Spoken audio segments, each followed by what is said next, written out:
Anyways, guys, there's some teams that's already happened to. I mean, there's Wills. They've been off for a couple weeks now. But I don't know. Maybe they'll pull off an upset this week. But, yeah, we're almost a third way through the season. It's pretty surreal at this point. But, yeah, we got some big games this Sunday. So let's get those going.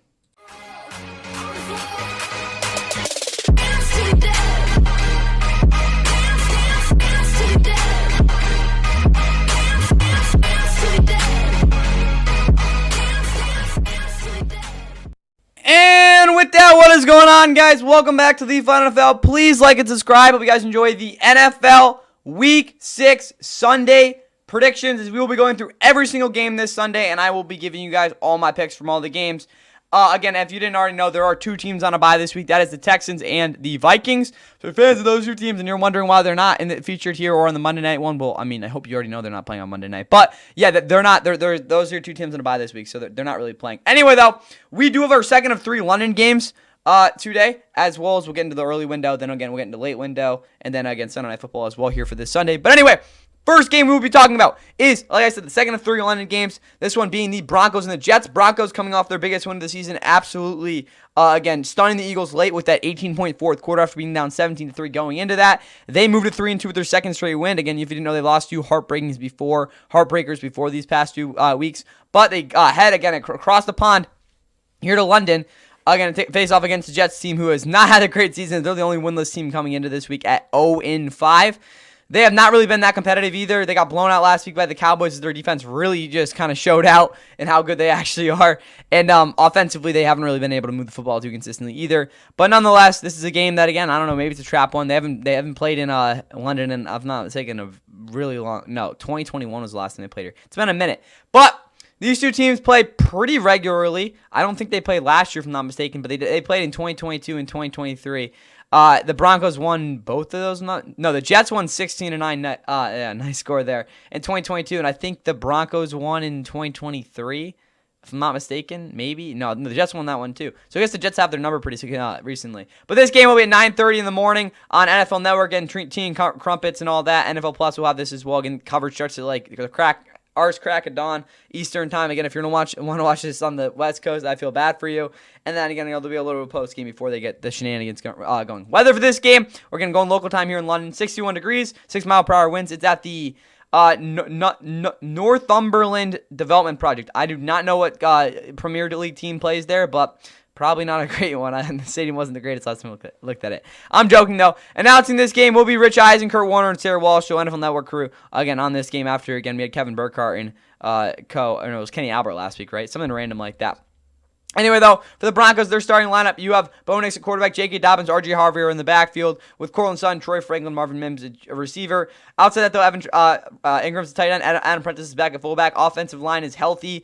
Again, outside of Ben Powers being on IR, that's about the normal stuff there. Malcolm Roach is questionable. He was a big run stopper last week for them. Jonah Ellis is out off the edge. That's not good against. He puts together a lot of, again, good plays together for this defense. Is there any update on Dre Greenlaw return? No. Other than that, though, that's all I got for this front seven. Secondary's been healthy all year. We'll watch Jeremy Crashaw, kicker and punter. Marvin Mims and Mitchell Farabani round things out for the Broncos. Okay. I wasn't asking that, but okay. Jets. Offensively, Alan Lazard's out again. He really doesn't do much. Again, if you didn't already know, Braylon Allen's out a while. So again, Breece Hall, again, if you can trade from him in fantasy, not a terrible pickup. Isaiah Davis, though, will definitely get a healthy load of backup carries. Mason Taylor, Jeremy Ruckert are tight end. Arian Smith and Josh Reynolds. Guys, this receiving core is absolute trash. O-line is completely healthy, though, ish. Again, Elijah Tucker being the only guy who isn't, but he's been injured for a while. Yeah, he's out for the season. Outside that, though, their D-line's somewhat healthy. Their linebackers are not, but again, they're figuring things out. Quincy Williams, that's not good. Secondary is banged out. Michael Carter's going to be out again, so I think they might just throw Malachi Moore. They're going to probably just wing it there at Nickelback. Brandon Stevens is questionable, though. Then definitely going to want to watch Jarvis Brownlee Jr., former Titan there. And you also have Nick Folk and Austin McNamara. Again, Isaiah Williams, Tom Tennessee rounding things out there. For this game, in terms of how good, again, if you haven't already seen past predictions, I have been, again, ranking each game in terms of how good I actually think they will be. This game is not one that I think will be very good.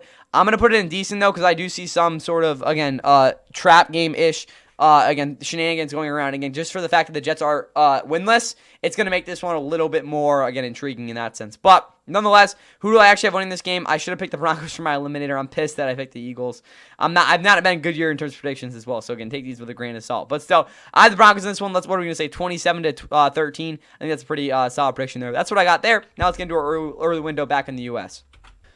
Next on tap as we get into the early window, I think it is a 7-3 slate this week. So again, I think it was a 6-4 last week. Anyway, though, we have 7 games in the early window, 3 in the late window. CBS does have, they have the doubleheader game, so we only have 3 games for CBS in this early window. But still, this is one of the regional matchups. We got the Chargers and Dolphins. Neither one of these teams has had the start they would have wanted. I mean, the Chargers did start out 3-0 and looked like one of the best teams in football. For the past 2 weeks of run-ins and some pretty big trouble as really just generating offense. As again, we saw last week, again, returning from that disappointing loss to the Giants in Week 4. They had a really tough, again, offensive go after the first quarter as they were shut out. Justin Herbert got sacked a bunch. They couldn't run the football on top of the fact they just lost to Murray and Hampton for a while. And again, on top of them losing Najee Harris, there's torn Achilles for their season as well. So their running game, their offensive line are in big trouble right now. But again, the fact that this offense, at least passing wise, has not gotten going either has been a huge issue. Their defense still hasn't been terrible, but they still weren't great against the Commanders' offense that really wasn't that effective either last week. So kind of a weird loss for the Chargers, but nonetheless, they have to play better this week in Miami. Again, kind of a get-right sort of game for them. Dolphins, on the other hand, have a rough start to say the least. They started out 0-3 before they beat the Jets.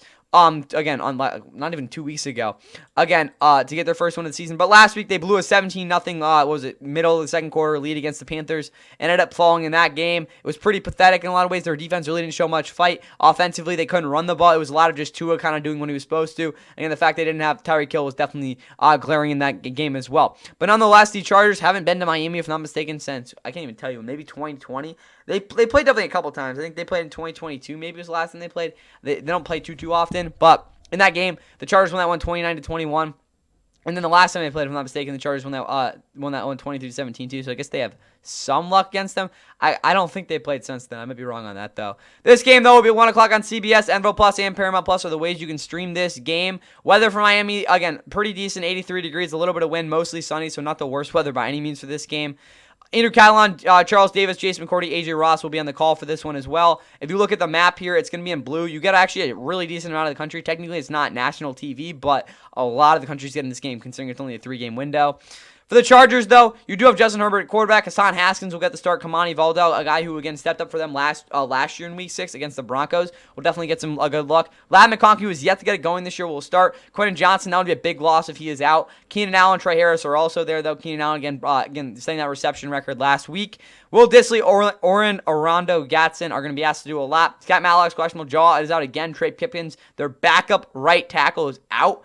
Foster Sarah will probably start. Jamari Salyer, who they really need to be able to play, is questionable. And the interior of the offensive line hasn't been very good this season, again, but at least they're healthy. Defensively, Scott Matlock's questionable. Again, I don't really know what's going on here. He is their fullback, but again, they don't really have they have like 2 good defensive linemen and then a bunch of guys that can either stop the run, again, control the gaps, or again, maintain leverage. Again, it's really bad, and none of these guys are good. Outside of Tar, again, none of these guys really get consistent pressure. I mean, Audio Agbania is okay, but still not really. Tua Tuipulotu is their superstar edge. They just traded for Odafe Oweh, a superb athlete, again, from the Ravens. He still hasn't really put it completely together, even though he's been on the Ravens for 4 years, but watch out for him. Bud Dupree's questionable. Kyle Kennard's also there. Linebackers are healthy. Rest of this secondary is basically good to go. Again, if you didn't know, they just did trade Olahi Gilman, a nod to the confidence they have, and Elijah Moore. Then again, vet Tony Jefferson will get that out there a lot as well. Darius Davis is out, like I said, so they're going to have to kind of like return by committee, and then Rick Lovato is also their long snapper, former Eagle there, if I'm not mistaken. Then for the Dolphins, looking at them, Tua, Devon Achane, Ollie Gordon are in the backfield. Again, receivers, we already know Tyreek Hill is out for the year, but again, Nick Westbrook will probably get the big look this week. Darren Waller's been really good the past couple weeks at tight end. O-line, Aaron Brewer, their starting center, is questionable. Daniel Brunskill will probably go if he can't, considering he's the most apt there at center. Lee Meichenberg is, again, still out. I don't really know the whole extent to his injuries. Undisclosed several weeks. So again, don't be thinking about him coming back anytime soon. Defensively, Tyler Dotson, their starting linebackers out. KJ Bray, who is not a reliable player, will probably get the look. Storm Buck's questionable. Elijah McCampbell is out in the secondary. It's already a group that is severely banged up and isn't even good in the first place. So it'll be interesting to see how they work things out there. Riley Patterson, Jake Bates, Malik Washington, Joe Cardona are the guys in that special teams unit as well. This game is, I don't really think it'll be very enjoyable to watch. I'm going to put this in the decent game, Joe, just because of the fact that both these teams need this game badly, both for different reasons. Dolphins, so again, they don't fire their head coach, I guess, and maybe the Chargers because, again, they've lost back-to-back games, and their offenses look pretty horrific in both those games. That's what I'll say there. For who actually I see getting the win, I'm actually going to pick the Dolphins to get the upset here in a way. I don't really like where this Chargers defense is going. I see the Dolphins actually being able to get some success in terms of the running game, and that, I think, will take some stress off Tua, who I think will have a better game than he had last week, even though last week he wasn't even that bad. And I see them actually creating some explosive plays. Jalen Waddle has a big game, and I'm going to say the Dolphins win this one in a pretty strong effort, 28-19. That's my prediction there. Let's get to our next game, which could be honestly pretty interesting as well. All right, and after a very, very, very impressive win by the Patriots, as that was their best performance in years against the Bills, they will be heading to New Orleans for their second straight road game against a Saints squad that is looking on the up and up.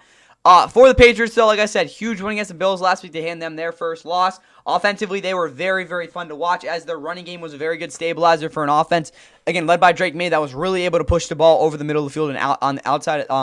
Outside also to Stephon Diggs, who had his best game in years last. I'm going to say years, but best game in a while last week, as he really is coming into his own on this Patriots team and just is a completely different player. Patriots fans are ecstatic right now as they have now won back-to-back games. For the Saints, though, like I said, big-time performance last week by their defense as they held the Giants without, again, I think a point after those first two drives, if I'm not mistaken. And on top of that, their offense was very, very conservative, but they were able to make it work as they were able to, again, chew up some yardage. And also, again, they won the turnover battle as they forced 5 on Jackson Dart, Cam Scatterbo, and co. But still, this is the Saints offense that still hasn't really gotten anything going completely yet. I would like to see Spencer Rattler have a big-time game. We'll just see if that actually happens. But anyway, the Patriots have not been here in 8 years. It's been since 2017. And that was actually when both these teams, again, in week 2 came in at 0-1. The Saints ended up following that one. Again, Patriots usually aren't 0-2, again, when they had Tom Brady back then. But I don't think they played. I think they've only played twice since then. They played in 2021.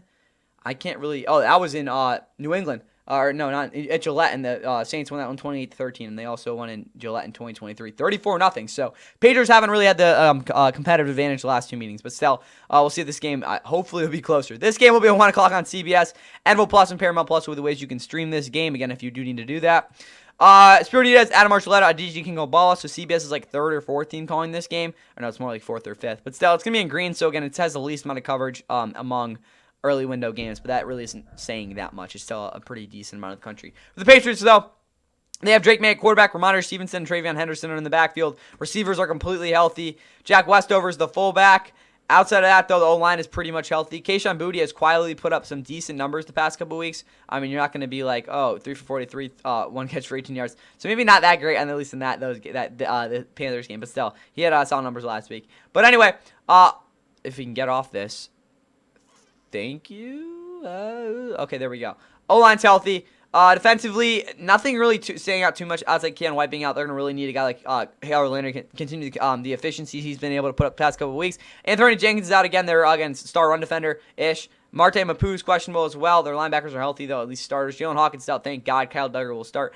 Jalen Hawkins is not a starting safety in football. Don't know what they're trying to do with him. Christian Gonzalez is questionable. Alex Austin's behind him. Charles Woods is also there. That's what they've got going on there. Andy Borregals and some other dudes are rounding out their group there. And then for the, who we got? Saints, my bad. They, again, have Spencer Rattler quarterback. Alvin Kamara's questionable. He didn't play a ton last week. That is part of the reason why. Kendra Miller, again, who has been very, very solid for them so far here. So far this season, he's put up 165 yards as a backup. We'll see what he can do. Again, receiving-wise, Rashid Shaheed had his biggest game of the season last week. Again, they have Taysom Hill and Foster Moreau back healthy. O-line is almost healthy, I guess. Yeah, they're making things happen there. Defensively, they're relatively healthy. Isaac Yiadom being out to me in a big issue. Quincy Riley didn't have his greatest game last week. Probably one of the only guys in that defense that didn't play awesome last week. But still, looks like a little bit more pass rush. Again, pressure generation. But outside that, they've been pretty good. Blake Ruby's a kicker. Cat Cruz is a punter. And, some other randos are doing their own thing there as well. With that said, though, this game, I think I'm going to put this one in decent. This is tough. I'll put this in decent. This isn't a game that I look at, I'm like, oh, it's going to suck.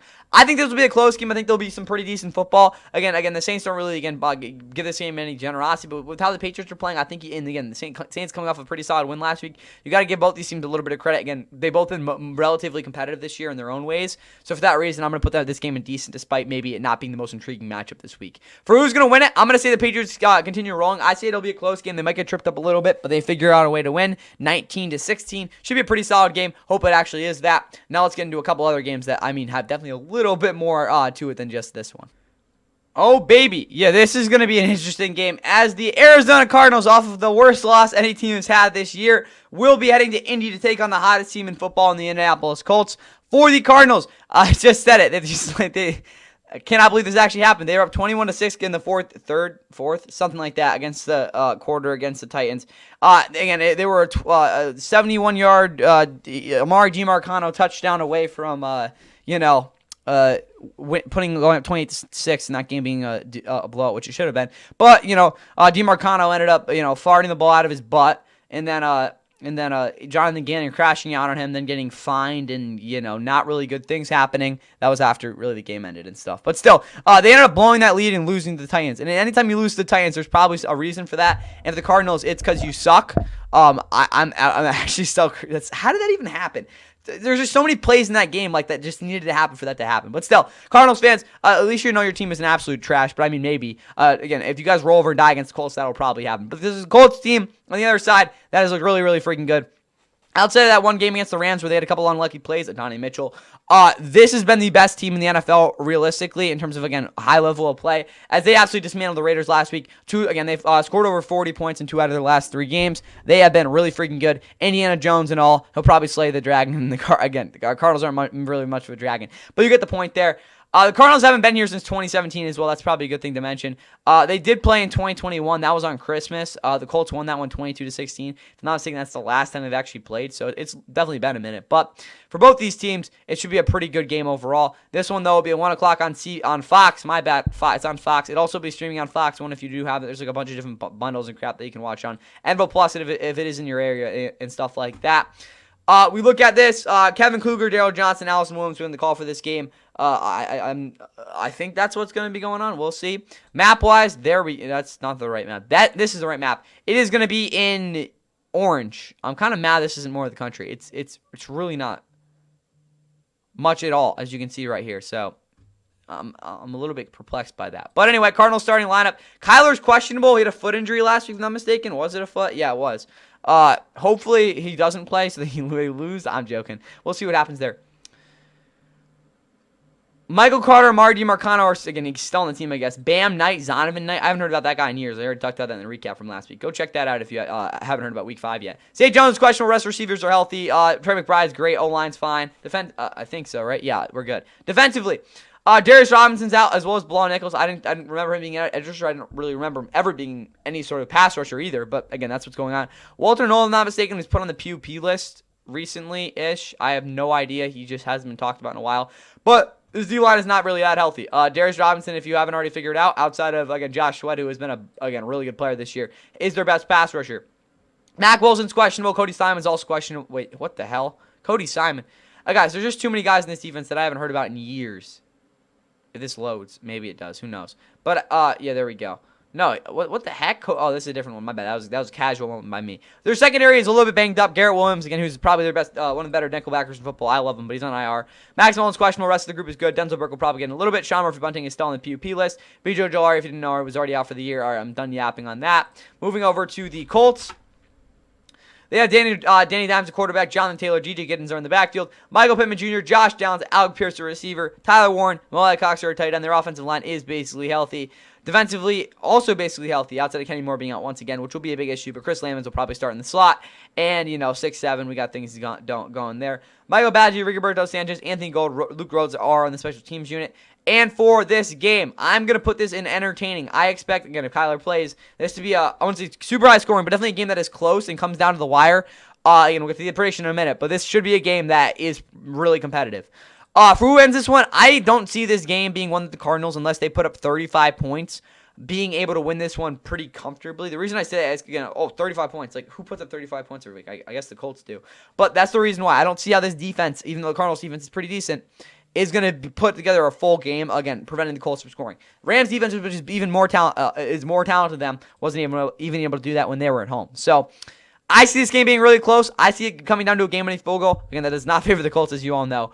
But I say they pull this one out 30-27 on the final seconds. Cardinals fall to 2-4. But, I mean, they were 2-4 last year, and they won 4 straight. So we'll see what happens in this one. But I say 30-27 final score in favor of the Colts. Let's move over to a game that has a lot of fun things going on with it.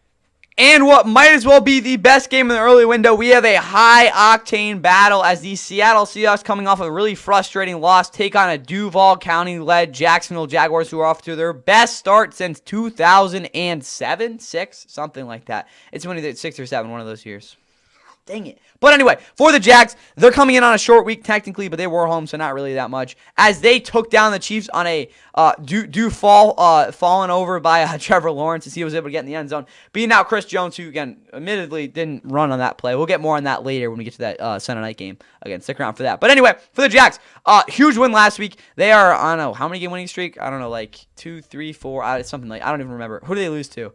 Oh, yeah, 3-game winning streak. There we go. I did the math in my head there. Yeah, I can do that. But anyway, yeah, Jags, huge win last week. They're looking really, really good. But they got to take on a Seahawks team that has been also really, really good, at least offensively. Because outside of week 1, they have been very, very fun to watch. Again, JSN has probably been the second best receiver in football so far this season. Their running game has gotten going as well. Sam Darnold, outside of that pick he had, where he kind of folded like a lawn chair under pressure there against the Bucs, was very, very good last week. Cooper Kupp has started to again heat up as well. Their offensive line has played well defensively, and that's another story. But still, the Seahawks are looking really solid right now, despite them losing last week.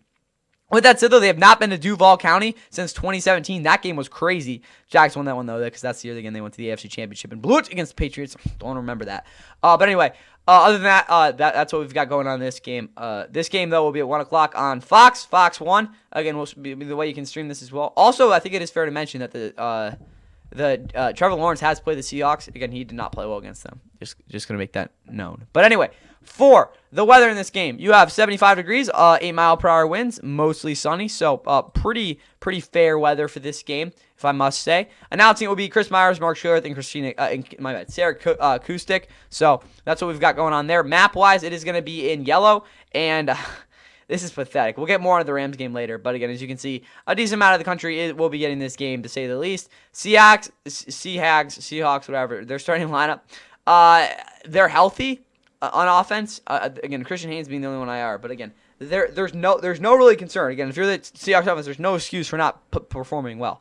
Defensively, though, that's a different story. Derek Hall being out, again, kind of hurts the rotation off the edge. Jonathan Higgins might as well not be on this team, to be honest with you guys, but they're healthy on the D-line.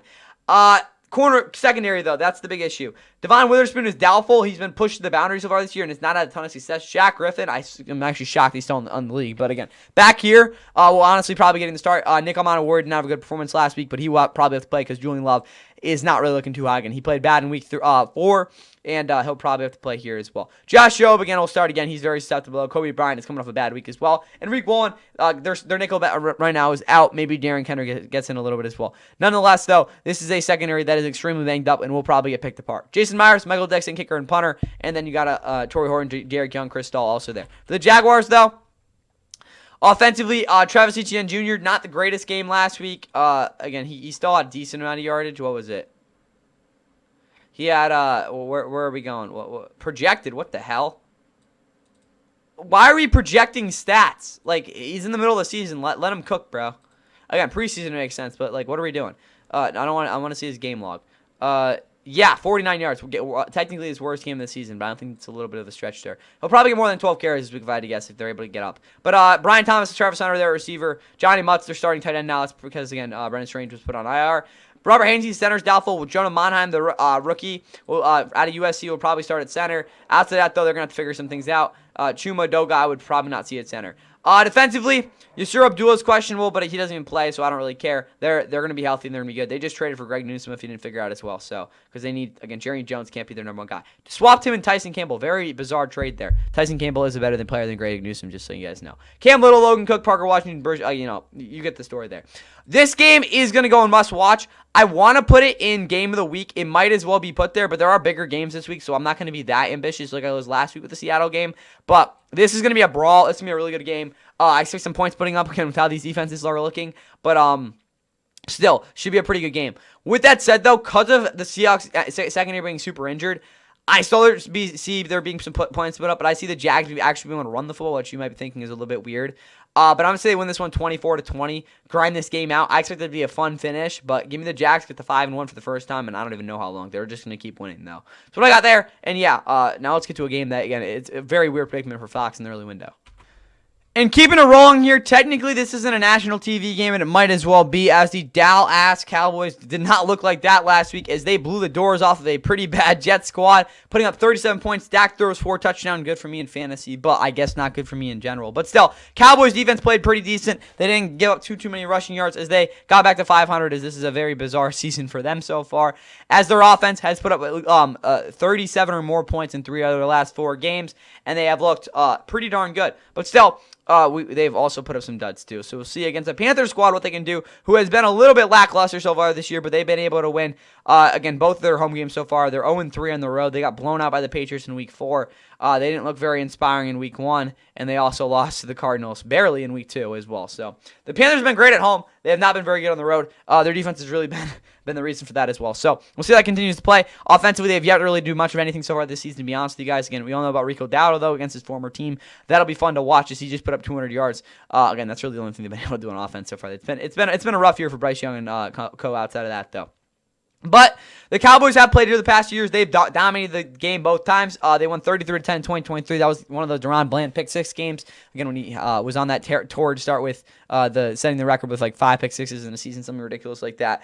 Again, when you think about him on Thanksgiving 2023 as well. But still, they played last year, week 15. I guess it was kind of a game, but the Cowboys blew out 30-14. Jalen Coker, he's still out there somewhere. I don't know where he is now, but he should be on this team. He had that touchdown in that game, but again, they still got blown out. Again, the Cowboys blew him out. Anyway, though, game's going to be at 1 o'clock on Fox. Fox 1 is the way you can stream it, as well as NFL Plus. Weather for this game, you get... Oh, that's not right. There we go, if we can get to it. There we go. 65 degrees, a lot of wind, and it's going to be cloudy. So, I mean, we'll see how those things play out there. I know this game is Adam Amin, Greg Olsen, and Pam Oliver, so Fox's second team, but it really looks like the entire country's getting this game, so I really don't know why, especially with the Baltimore situation, why, again, Fox's number 1 team isn't calling that game, but that's really not the point there. Cowboys starting lineup, though. CD's out again, so is Kevontae Turpin. Ryan Flournoy, look out for him. Javonte and Jaden Blue are in the backfield. Jake Ferguson's back at tight end. Hunter Luepke's fullback. O-line still banged up. Rookie Tyler Booker's out. TJ Bass would probably get the start. Maybe Akeem Adeniji if, again, Tyler Smith can't go. You already know Cooper Beebe was placed on IR, I think, after week 2, if I'm not mistaken. Defensively, D-line's going to go. Marshall Nealon, I don't even care at this point. Donovan Ziriku has not been good either, so I guess that's what they got going on there. Jack Sanborn at linebacker's out. I don't know who would probably play. They probably put Shamar James after his performance last week. Deron Bland, Trayvon Diggs, both questionable, but everyone else is good to go. So, I mean, again, no big deal. Both starting quarterbacks are out. Okay, that's I think we already talked about that. Anyway, though, Brandon Aubrey, Brian Anger, and stuff like that. For the Panthers, though, they have Chuba Hubbard out again. Rico Dowdle will continue to probably run for 400 yards. It's crazy. He's 20th in the league in rushing after a 200-yard game. Ted McMillan, Xavier Legette, and Hunter Renfrow, a receiver. Again, Jalen Coker, as we know, is on IR. I don't know what his injury was, though. Quadriceps. Okay, that's what it was. That would have been cool because, again, he had the touchdown against him last year. Tavion Sanders is questionable. Tommy Tremble's the backup tight end. Tim Owens out. Yash Nijman will definitely be getting the start there. Rest of the O-line is healthy. Defensively, Tershawn Warren's out. That's a pretty big loss. But the D-line itself is good to go. Linebackers are healthy. Edge rushers are healthy-ish. Mike Jackson, Shaw Smith-Wade are both questionable. Cale Evans will be out for this game, but they're pretty much good outside of that. Ryan Fitzgerald's the kicker. Sam Martin's the punter. Trevor Etienne, J.J. Jansen, returner long snapper there as well. This is a game that I'm going to put in, honestly, I don't want to put in entertaining. We're going to put this one in decent. Again, I think that this Cowboys team will play down to the Panthers. But, guys, the Panthers are just not really that great of a team. Cool, they beat the Dolphins last week. But, again, if their offense, plays anything remotely the way they played 2 weeks ago, I don't see how this game's going to be very competitive at all. And, again, the Cowboys, even, again, with a pretty banged-up team last year, I understand the Panthers were horrible last year overall, still were able to dominate this Panthers team. So, again, it's kind of hard for me to shape this game being competitive, but I'm still going to put it in decent because I think there's definitely some good storylines going on there. Again, Rico Dowdle lights his game up. That's going to make it pretty fun to watch, but realistically, is that going to happen? We'll see. This game, I'm going to say the Cowboys win in a landslide, 37-7. Again, that's a pretty bold prediction, but we got to make those on this channel. So yeah, I'm going to say 37-7 Cowboys. No Rico Dowdle running all over them or anything like that. That's what I got there. Now let's get to, I guess, Fox's featured game this week. I don't really know what they're trying to do here. So Fox is supposed to dub this as their featured game this week, but there's a lot of reasons why that's not a good idea, or why it wasn't a good idea. I don't know how the way to phrase that. But again, we already said the Cowboys game has more coverage. Anyway, though, my Rams, off their mini bye-ish, are going to try to crank out some issues and kind of extract that on the Ravens, who Oh, they're not in a good situation right now. But the Rams, they've lost 2 really close games that they should have won 2 of the past 3 weeks. But again, I guess they beat the Colts too, so kind of balanced itself out. But last week they dominated most of that game against the Niners after going out and just not really caring for the first quarter and a half against the Niners. But ended up blowing that game as again a bunch of unfortunate circumstances that ended up them losing that game. Now they try to regroup here against the Ravens squad. That is again, like I said, not very good. For the Ravens, though, they come in at 1-4. They've lost 3 straight games. Their defense is absolutely abysmal. They gave up 44 points to the Texans last week, and they got themselves embarrassed. Offensively, they looked about as bad as they could get last week as well. Simply put, the Ravens are not in a good spot, and they will be without Lamar once again. And, yeah, they're just straight up reeling right now, guys. There's no way around it. I don't know. We'll see what happens. They made some moves this week, but still, it's just not looking very good, to be honest with you guys. Then again, though, they have beaten the Rams the last 2 times they've been here. Rams went in here in 2023. They won that one 37-31 in OT, I guess the last time they played here. That's probably a better way to put it. 37-31 in overtime. That game was probably that was arguably one of the best games that season. Other than that, though, this game should probably be a little different than that one went. But this game will be at 1 o'clock on Fox. Fox 1 NFL Plus, the ways you guys can stream this game. Weather in Baltimore for this game, 62 degrees, a lot of wind, cloudy as well. So we'll see how that impacts this game. Probably not going to be gravely. You do have Kevin Burkhardt, Tom Brady, Aaron Andrews, and Tom Rinaldi. Also, watch Joshua Carty miss a game-winning kick because of that. But yeah, Fox is number 1 team on the call for this game. Again, map-wise, it's kind of a joke. Again, St. Louis gets this game for really no reason. You can see the Baltimore area and then also Southern California. But it's pretty freaking ridiculous that they have this game on national TV if literally the freaking Titans game is getting more coverage. It's ridiculous. But hey, do what you want to, I guess. Rams starting lineup. Put Matthew Stafford quarterback. Kyron Williams, Blake Corum in the backfield. Puka, Devontae Adams, Jordan Whittington at receiver. Tutu Atwell's questionable. Tyler Higbee, Davis Allen at tight end. Colby Parkinson's questionable. I don't really care. They'll get Terrence Ferguson starting anyway. Robin Havenstein will not be playing this game. Warren McClendon will start. It'll be pretty interesting to see how he can do. But his O-line has been pretty good this season. Omar Speights is a doubtful linebacker. Give Sean Dolak a lot of run there. The rest of this defense is healthy outside of obviously Kelly Witherspoon. This is a team that does need a new cornerback because, I mean, they're not looking too great right now. Joshua Carter, Ethan Evans, Xavier Smith, and Jordan Whittington with Alex Ward at long snapper. For the Ravens, they have a lot of things to talk about here. First off, Lamar's out again with the hammy. Cooper Rush was pretty uninspiring last week with get the start. Do not be surprised if Snoop Huntley gets in there a little bit as well. Derrick Henry, Justice Hill, McKean Mitchell in the backfield. Keenan Mitchell will probably get out there. He might be inactive though. We'll see. Zay Flowers is questionable. Rashad Bateman, DeAndre Hopkins, and Tylan Wallace might get the ball. They might not. We'll see again if whoever's a quarterback can get him the ball. Mark Andrews, Isaiah Likely, or tight end Charlie Kohler is also there. Patrick Ricard is still out. The offensive line is healthy though. I guess whatever that means. Roquan Smith is out again, so Trenton Simpson will probably get the start this week. Their pass rush, they did just trade Odafe Owe, so Tavius Robinson will get a lot of run there. I expect Mike Green to take over the starting spot at some point just because of who he is. Nate Wiggins is healthy. Chidobe Awuzie is out again. Susceptible TJ Tampa will probably get the start. Gerald Alexander will definitely get out there a lot as well. Marlon Humphreys, nickelback, though, is healthy. The rest secondary is basically healthy. Malachi Starks is not starting because he has been bad this year. I'm sorry, bro. You just have not been good in your rookie season. That's why they traded for Ollie Gimmons, who's pretty freaking good. Kyle Hamilton obviously has not had the greatest start either. But nonetheless, this is a defense that is healthier than last week. Still not completely, though. Tyler Loop, Jordan Stout, and a lot of other things going on for the Ravens. This game, I warn you, is going to be bad. I'm putting it in decent because the Rams have not been the greatest football team over the past 12 days. I expect it to be bad, but will it actually be bad? I'm not willing to say that. For this game, though, I'm going to say the Rams win it because I think that would be pretty ill-advised of me not to do. But I don't think it's going to be as big as a blowout as, again, 50-0 as I've heard some people say. But I'm going to say the Rams win this one 31-17.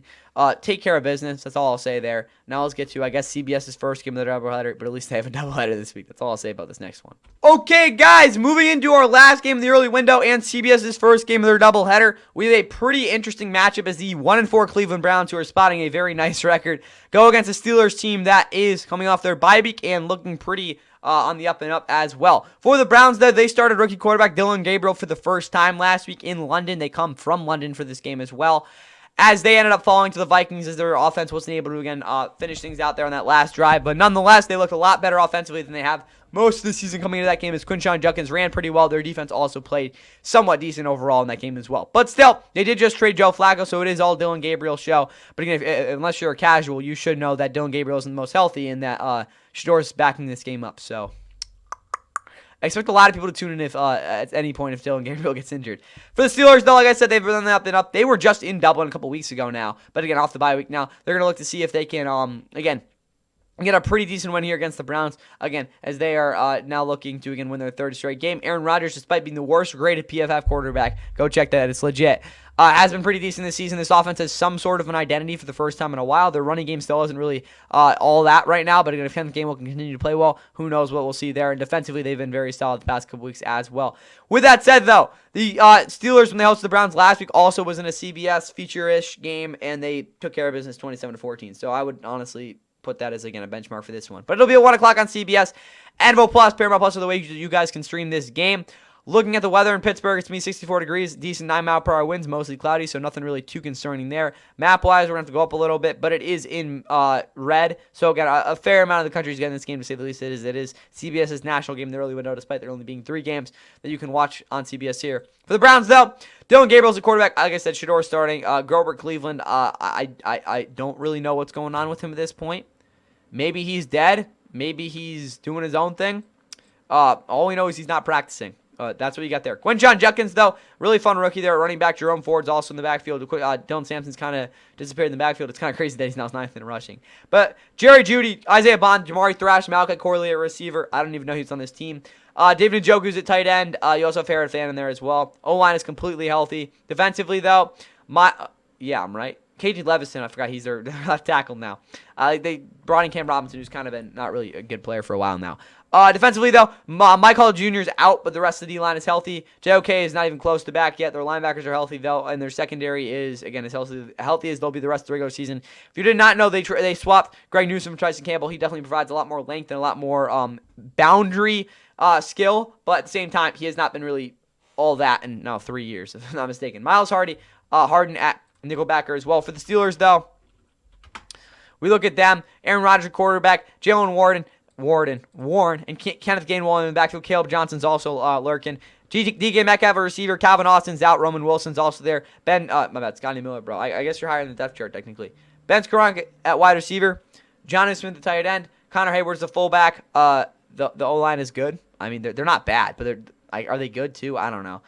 Defensively, I don't really care, to be honest with you guys. They're going to do their own thing, and they're going to be good in their own ways. Derek Harmon, though, congrats on him getting his first sack a couple weeks ago. I kind of forgot about that.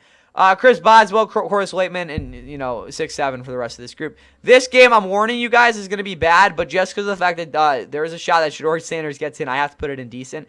I even want to put it in entertaining, but realistically, guys, this game is going to be a stinker, so I can't really do that. But still, it's realistically, there's a chance this game turns into something pretty crazy, so I want to put this in entertaining. It's just not that good of a game, though, to be honest with you guys. It's just not. Browns-Steelers games really have never been like that either, so I'm going to put that there. But anyway, for this game, I'm picking the Steelers. It's going to be a low-scoring, boring game. 19-10 Steelers. Yeah, there we go. Now let's get into our late window games. And I'm warning you, not many of them are good.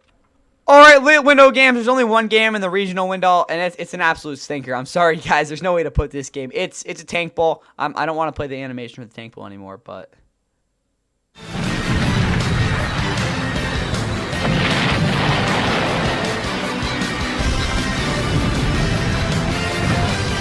yeah, it's a tank bowl. Anyway, though, for the Titans, they come in at 1-4. They're not very good. We know that. But hey, they got the first win of the season last year as they came back. Again, all Brian Callahan, guys. He's a great head coach, doing his job there, getting them that win, even though they really didn't play well at all. Still, they figured it out. Hope they're not going to go 0-17. Raiders, on the other hand, they played absolutely atrocious last week as they have not played inspired football since really week 1. Their defense is kind of falling off a cliff. Their offense is already falling off a cliff. It is not good in Raider Town right now. But hey, again, last time they're home, they at least put up some effort. So see if they can do a little bit better than that this week. These two teams haven't played here. I can't even tell you the last time they haven't played. They played in Vegas. I don't know. Have the Titans ever been here? I don't even know. I don't think they've ever played here. They play, honestly, I think the last time the Titans have been in Vegas was actually when they were in Oakland in 2019. That's wild. Titans won that one 42-21 back then, if you wanted to know. But it's been a minute. Damn. That's crazy. This game will be at 4:05 on Fox, though. Fox 1 is the way you can stream it, as well as NFL Plus. I don't know why you'd want to, but if you do, I mean, go ahead. Kenny Albert, Jonathan Miller, Megan Olivia are going to, unfortunately, have to call this game. Map-wise, it's in green. It's pretty pathetic that they have more than the Rams game, but whatever. Titans starting lineup. Who's injured? Van Jefferson, cool. Bryce Oliver, I don't even know you're on this team. I thought you were a tight end. J.C. Latham's questionable, cool. I mean, yeah, this offense is doing their own thing. Defensively, though, Arden Key, damn it, that's bad. I thought I had, dang, I had like the over. I'm joking. He's out, but Olaflamu Oladajo's there as well. Their secondary's healthy-ish. No, Marcus Harris, don't know who you are. You're out. I don't really care about the rest of this team. For the Raiders, what do they got going on? Brock Bowers is out again. I think we already figured that out. Defensively, they are healthy, so they have no excuse for not getting a shutout. That's what I'll say there. Carlson's their kicker. AJ Cole's questionable at punter. He got absolutely destroyed last week. Trey Tucker, Zamir White at kicker and punter. Kick returner and punt returner. And you also Jacob Bobenmoyer at long snapper. This game absolutely sucks. I really don't want to hear anything from this game. Who knows? Maybe it'll be close, though. Raiders win it 15-3. Goofy ass score, I guess, is what we go for that. But that's what I got there. Now let's get to a game that honestly could be even worse. Just an FYI, like last week, the Bengals game was supposed to be the national game this week, but it's not going to be. It's still, CBS's complement to their doubleheader. But, with the Bengals shenanigans going on, it will not be like that. But, hey, we do have Joe Flacco visiting Lambeau Field for the first time since I don't even know when. But that's besides the point, as the Bengals at 2-3 will look to break their two-game losing streak against the Packers team coming off their bye with a very bad defensive performance against the Cowboys as they tied that game. Because ties still happen in football. But still, they've really looked bad overall the past couple weeks on either side of the ball. They're going to try to figure things out here coming off their bye. Hopefully they put together a pretty strong performance. But like I said, for the Bengals, Jake Browning started for them last week. They got blown out. They've gotten blown out the past 3 weeks. It's not looking good. But Joe Flacco coming over from the Browns, who has not been good either, is going to be asked to figure things out for them. But anyway, the Bengals haven't been to Green Bay since 2017. They actually, I think, the Packers won that game in overtime, if I'm not mistaken, in that one. Something like that. But that was a good game. It was also CBS's doubleheader, too. But anyway, this game will be at 4:25 on CBS. Anvil Plus and Paramount Plus are the ways you can stream this. Also, guys, these two teams played in 2021. That game was absolutely wild. I do go recommend rewatching the highlights from that game because, again, it's just one of the better games we've seen in a while. Weather in Green Bay for this game, 65 degrees, 11-mile-per-hour winds, mostly cloudy, so that could affect the game a little bit. Don't ask me why they put Kevin Harlan, Trent Green, and Melanie Collins on this game, but they did. So, again, that's what you have for this one. Map-wise, actually a generous amount of the country's getting this game, basically the whole upper Midwest. Other than that, though, Bengals starting lineup. Already talked about Joe Flacco got traded and is now going to start. Chase Brown hopefully will have a better game than he really has had all year. He is not. I think he's even over 200 yards rushing yet this season. Maybe. I don't think so. Yeah, he's at 160. Jesus, it's not been the greatest start for him. Samaje Perine is also there. Jamar Chase is questionable. Again, fantasy owners will not be happy about that. Mitchell Tinsley's kind of faded in the background. Teagan's under Yossi Voss. He was good last week. Teagan's was not. Mike Gesicki at tight end. Dylan Fairchild is questionable. So is Matt Lee. Okay, bro. But yeah, they're pretty banged up there. Defensively, Shamar Stewart, bro, you're no show. Do you even have a sack hit this year? No, you don't. You've been a freaking bum. That's what they got going on there. Miles Murphy's a complete bust. Yeah, see, complete. I mean, one half isn't the worst, but still, linebackers are good to go. Secondary is healthy. Cool. For the Packers, there we go. What do they got going on? You got Jordan Love, quarterback, Josh Jacobs, Emmanuel Wilson in the backfield. Receiving-wise, Matthew Golden hasn't really done much this year. Romeo Dobbs is pretty good. Dontavian Wicks, Malik Keith are there as well. Christian Watson can't even touch his toes probably at this point. How injured he is. Tucker Kraft, Luke Musgrave at tight end. O-line-wise, 3 starters are questionable. Everyone else is around. If they're good, I mean, maybe they'll play. Devontae Wyatt's out. Carl Brooks, if I had to guess, with the starting 0 Stackhouse, he's getting out there anyway. Lucas Vaness kind of cooled off after a torrid hot start. Micah probably going to look to bounce back. Rashawn Gary is also there. Linebackers are healthy. Secondary-wise, Nate Hobbs is questionable. Again, Javon Bullard's really taking over that nickelbacker spot. But other than that, they're pretty much good to go. Brandon McMahon is questionable. Lucas Haversick, my guess will get the start. Kicker, again, that's not really saying much. Daniel Willman, Matthew Golden, Keisha Nixon, Matt Orzik round out this special teams unit. This game, I also do not recommend watching. It's going to be bad. For who's going to win this one, I see the Bengals swing up a couple garbage time touchdowns, but I'm seeing the Packers offense as an absolute field day. Guys, they're favored by 1,600, which is just a crazy number. 42-21 is my final score. Packers put up a crooked number, like I just said. And the Bengals, I don't know, score some garbage time touchdowns. But expect there to be some pretty tilted score at some point in this game. And, yeah, let's get to the best game of the week. Yes, this is going to be a fun one. As the San Francisco 49ers, coming off their mini bye week and injured to hell, will be taking on the Tampa Bay Buccaneers, who are coming off a monster win as they've won all their games by 1 score this year. They've won all their games in crazy fashion. And last week, they needed a Levante David huge-time play to knock off the Seahawks in Seattle. Huge win from them, but they will have to play a better performance this week against the Niners, especially early if they want to win this one. But Amika Buga looks like one of the best receivers in football. Again, they got a lot of guys injured, though. I'll say that. Both these teams are injured. They've been really solid this year, but they're injured teams. Like, they're not even close to full strength here.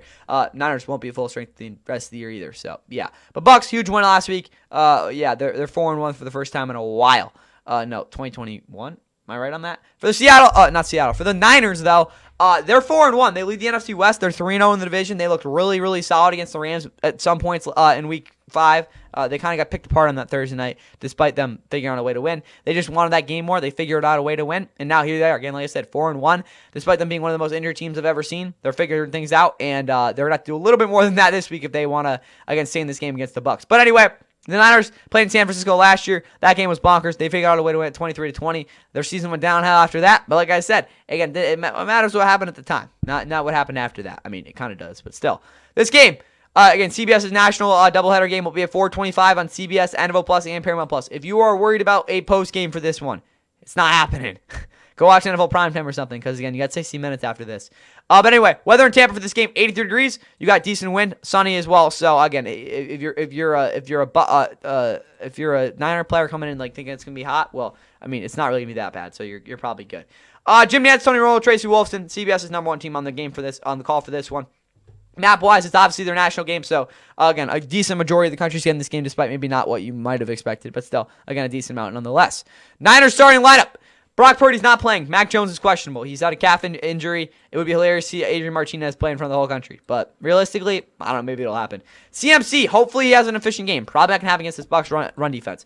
Brian Robinson, Isaac Render are also there. Jawan Jennings is questionable. They do need him to play. I'm very, very certain about that. Ricky Pearsall is not going to play in this game once again, even though he's had like 13 days to get healthy. I'm not throwing any shade on you, bro. Just get healthy. Kendrick Bourne was absolutely crazy last week. Demarcus Robinson kind of played. Sky Moore really didn't play. MVS was sort of there. Jordan Watkins is still on PUP list, or he's injured. I don't know. Brandon Ayuk won't be back for a while. Jake Tanyas, Luke Farrell are tight end. You do have Kyle Juszczyk at fullback. Their offensive line, despite having Ben Barch on IR and Spencer Burford, I guess, are not looking too bad. Defensively, Bryce Huff, Michael Williams will be asked to do a lot. Michael Williams has had a little bit of a rough year so far, but again, he made a big play last week, so who cares? Bryce Huff, though, he's their dude off the edge. Turgos Montes will not be playing. Sam cannot pronounce your last name, is there as well. Khalil Davis is questionable, as well as Alfred Collins, Jordan Elliott's their other defensive tackle. D. Winters, Fred Lerner, Luke Gifford across the linebacking core. Redardo Green, Deommodore Lenoir are on the boundary. They were very nice last week. Malik Mustafa is questionable. It would be huge if he could play. Marco Sigel has been a little bit of a rough spot there. Upton Scout's questionable. Chase Lucas is his backup-ish. I don't even know. And then Eddie Pinheiro again hit that big kick last week. For the Rams, they have, again, they're relatively healthy. Tutu Atwell questionable. He has been the player of the past 2 weeks for them. Puka is on a record-setting pace. He has, like, the NFL record for receptions in his first 5 games. Has been absolutely ridiculous. Kyron Williams, if he isn't fumbling, is a pretty solid back. Blake Corum had a really bad week. He got benched last week after farting the ball off his face mask in the first quarter.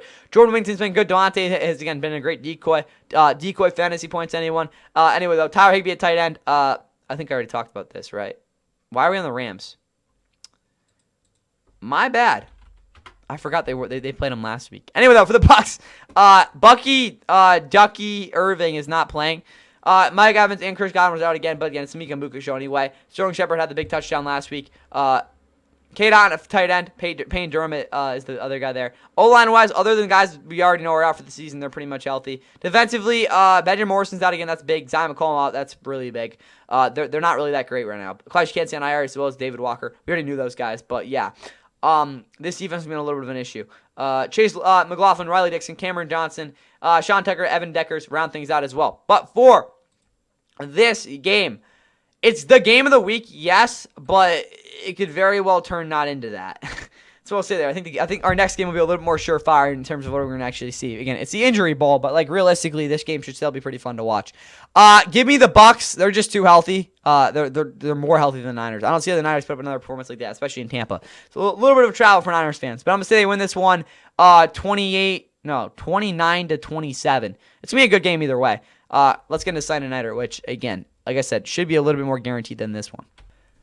And wrapping up our Sunday and the predictions, we do have Sunday Night Football as the Detroit Lions head to Kansas City for the second time in the last 3 years as they are on a 4-game winning streak. Their offense has been going bonkers the past 4 weeks, and they looked to continue rolling over opponents as they have been able to do really all season outside of week 1. The Chiefs, though, they come in at 2-3. It's their worst record since 2021. If they were to lose this game, it would be their first ever 2-4 start under Patrick Mahomes. But I mean, it is very real that happens here. As if you didn't remember, the Lions actually ups to the Chiefs back in that kickoff game in 2023. The Chiefs won the Super Bowl that year, but still, 21-20. That's kind of coming full circle here with this game. But anyway, it will be at 8:20 on NBC as well as Peacock.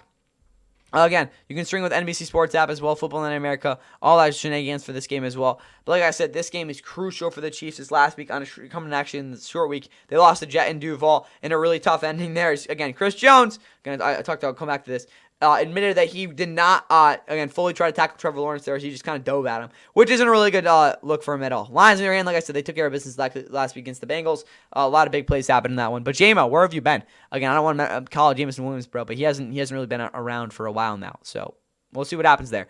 Announcing this game, we'll be back to Rico, Chris Collinsworth, Melissa Stark. Again, NBC normal crew and all that. Weather in Kansas City for this game, you get 82 degrees. Oh, no, it's light rain. Figure it out. A little bit of wind, not a little bit. Decent amount of wind at 10 miles per hour for this game as well.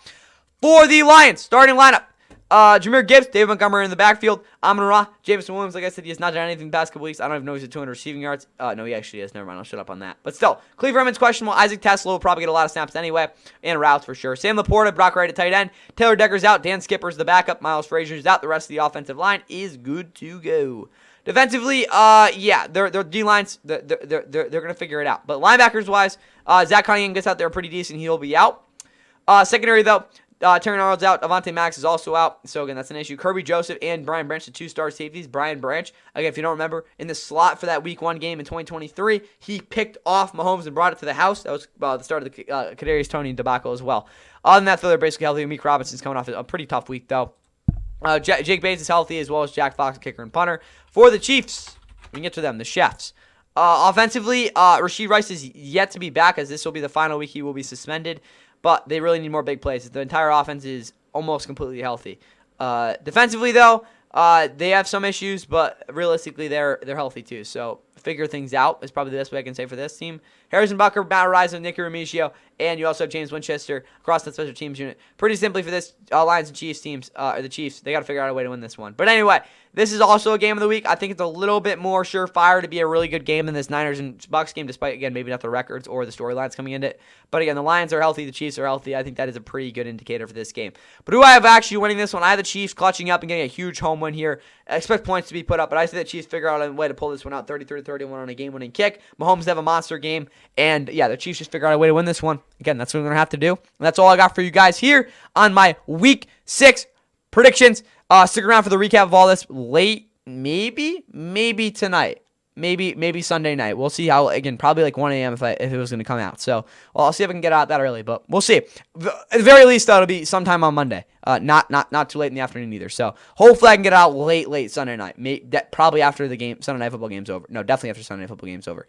Probably sometime on Monday morning, if I had to guess. That's what I'll say there, though.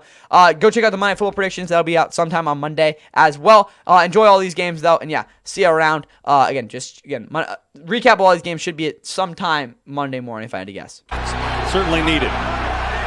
Then Bosa moved to the other side. They send pressure. Mayfield evades. In trouble. Stiff arm. Throws. Oh, it's gone! How did he do it? It's a first down!